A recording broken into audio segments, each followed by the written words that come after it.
How to crossplay Overcooked 2 over Steam and Epic. Hello everyone, it's Morgan from Create Login Internet. So let's start the video. This is a very simple and quick tutorial, so stay with us till the end of this video.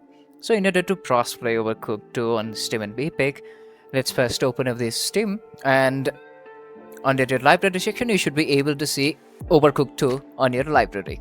Since I do not have that, I cannot show you, but the only thing that you got to do from here is right click on the Overcooked 2 and then go to properties.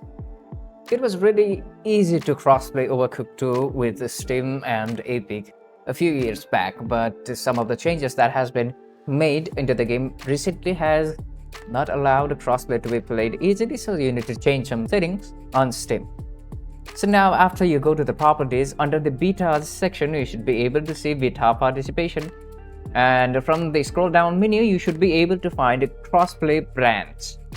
Now after you select the crossplay branch, your game will be re-downloaded and you need to reinstall your game. And after the game is successfully reinstalled, then you would be able to crossplay Overcooked 2 over Steam and Epic. And from there on you would be able to invite friends from the Epic server and vice versa. So this is how you can crossplay Overcooked 2 over Steam and Epic. If you find this tutorial helpful, to subscribe and don't forget to leave us a like and comment. Thank you.